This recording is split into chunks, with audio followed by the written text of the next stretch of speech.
Hello అండి. Welcome to Telugu UPSC Guru. ఈరోజు మనము 30థ్ June that is last day in this month MCQ start చేయబోతున్నాము. రేపటి నుంచి జులై స్టార్ట్ అండి. సో, ఎవ్రీ డే మీకు ఆహ్, యూ నో అయిపోతూ ఉంటే కొద్దీ మనకి టెన్షన్ పెరుగుతూ ఉంటుంది. బట్ మేక్ ష్యూర్ ప్రాపర్‌గా అనుకున్న టైమ్ టేబుల్ అకార్డింగ్‌గా ప్రాపర్‌గా ఫస్ట్‌లీ టైమ్ టేబుల్ క్రియేట్ చేసుకోండి. దాని అకార్డింగ్‌గా ప్రిపేర్ కండి. రైట్ ఫస్ట్ క్వెషన్ ఏంటో చూద్దాము. With reference to F-16 fighting Falcon consider the following statements. So, ఈ క్వెషన్ వచ్చేసి ప్యూర్‌లీ కరెంట్ అఫైర్స్ రిలేటెడ్ అండి. రష్యా ఏదైతే ఉక్రెయిన్ పైన దాడి చేసిందో రైట్. 22 నుంచి ఇప్పటి వరకు చూస్తే ఇది చాలా హైయెస్ట్ అన్నమాట. Right. So, F-16 Falcon fighters గురించి ఇక్కడ క్వెషన్ అన్నమాట. It is a single engine, multi-role fighter aircraft and it is developed by the US అంటున్నారు. ఇది it is capable of performing both air to air perform చేయగలుగుతుంది. అలాగే ground attack missions కూడా perform చేయగలుగుతుంది. తర్వాత యు ఉక్రెయిన్ కంట్రీ ఏదైతే ఉందో ఇది నేటో బయట ప్రపంచాలు ఐ మీన్ బయట దేశాలు ఫస్ట్‌ది టు ఆపరేట్ F-16 ఏ దేశాలైతే నేటో సైన్ చేయలేదో వాళ్ళలో ఉక్రెయిన్ ఫస్ట్‌ది F-16ని యూజ్ జేయడానికి, ఆపరేట్ చేయడానికి అని అంటున్నారు. రైట్. ఒక్క సెకండ్ వీడియో పాజ్ చేయండి. మీ ఆన్సర్ నోట్ జేసుకోండి. రైట్. ఓకేనా? ఫస్ట్ ఆప్షన్ కరెక్టేనండి. It is developed by the US.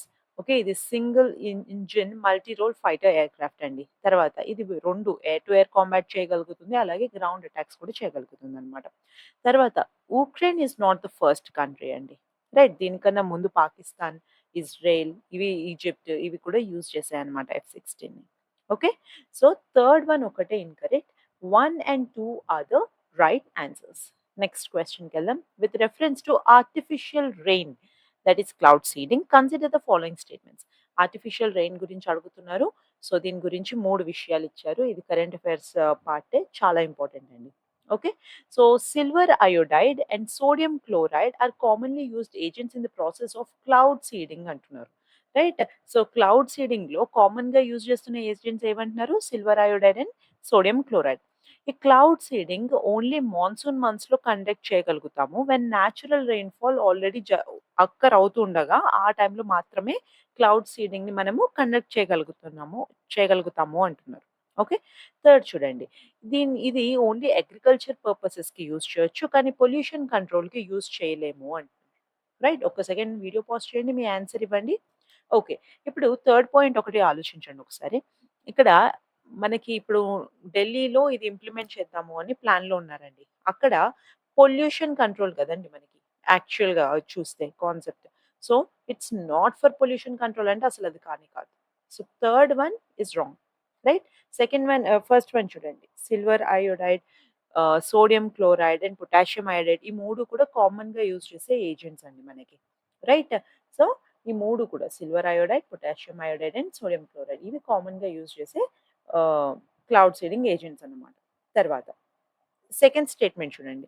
It requires moisture Laden clouds కానీ ఇవి మాన్సూన్‌లోనే జరగాలి అని లేదు. ఓకే. ఇది ప్రీ మాన్సూన్‌లో లేదా డ్రై స్పెల్స్ అప్పుడు కూడా చేయొచ్చన్నమాట. Okay.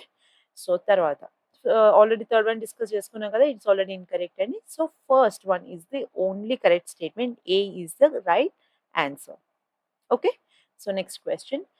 With reference to the Narendra Jadhav committee which of the following statements are correct అని అడుగుతున్నారు. 3 స్టేట్మెంట్స్ ఇచ్చారు. ఒకసారి స్టేట్మెంట్స్ చూద్దాము. The committee was constituted to examine the issue of inclusion of certain communities in the list of ఎస్సీస్ అంటున్నారు. Okay. So, దీన్ని ఎందుకు constitute చేశారు? కొన్ని కమ్యూనిటీస్‌ని ఎస్సీ లిస్ట్‌లోకి ఇంక్లూడ్ చేయడం కోసం. రైట్. సో, ఈ ఇష్యూని ఎగ్జామిన్ చేయడం కోసం దీన్ని ఆహ్, స్థాపించారన్నమాట ఈ కమిటీని. రైట్. సో, ఇది ఏం రికమెండ్ చేసింది? It recommended the development of umbrella legislation for welfare of denotified, nomadic and semi nomadic tribes. So, వీళ్ళందరి కోసము ఒక అంబ్రెల్లా లెజిస్లేషన్‌ని డెవలప్ చేయడం కోసము ఇది రికమెండేషన్ పెట్టింది అనేసి అంటున్నారు. తర్వాత the committee was set up under the ministry of tribal affairs. So, tribal affairs ministry కిందకి ఇదొస్తుంది అంటున్నారు. ఈ మూడిట్లో ఏది కరెక్ట్ అని అడుగుతున్నారు. రైట్. సో, ఫస్ట్ వన్ చూడండి. ఫస్ట్ వన్ ఒక సెకండ్ వీడియో పాజ్ చేయండి. మీ రైట్ ఆన్సర్ ఏంటో చెప్పండి. మనం ఇప్పుడు చూద్దాం. Okay. So, it was constituted. ఇది యాక్చువల్‌గా ఫస్ట్ పాయింట్ కరెక్టేనండి. ఎందుకు కాన్స్టిట్యూట్ చేశారు అంటే ఈ కమిటీని మనకి ఎవరెవరైతే ఈ షెడ్యూల్డ్ కాస్ట్ లిస్ట్‌లో ఇంక్లూడ్ అయ్యి ఉంటాయి. రైట్? సో, అది ఇంక్లూడ్ చేయడం కోసం, ఈ ఇష్యూని డిస్కస్ చేయడం కోసం ఈ కమిటీని స్థాపించారన్నమాట. రైట్? సెకండ్ పాయింట్ చూడండి. ఇది కూడా కరెక్టేనండి. రైట్. సో, ఇట్ రికమెండెడ్ ఇదేం చేసింది? అంబ్రెల్లా లెజిస్లేషన్ డెవలప్ చేయాలి. దేనికోసం ఇది? For the welfare of denotified, nomadic and semi nomadic tribes కోసము మనము ఒక అంబ్రెల్లా లెజిస్లేషన్‌ని డెవలప్ చేయాలి అని రికమెండ్ చేసిందనమాట. ఇది మినిస్ట్రీ ఆఫ్ ట్రైబల్ అఫైర్స్ కింద కాదండి. ఇదొచ్చేసి ministry of social justice and empowerment కిందకొస్తుంది. Right? So, it wasn't under ministry of tribal affairs. So, third option ఒకటే రాంగ్ అండి. So, A is the right answer. 1 and 2 only. Okay. అంతేనండి. Thank you so much for your time.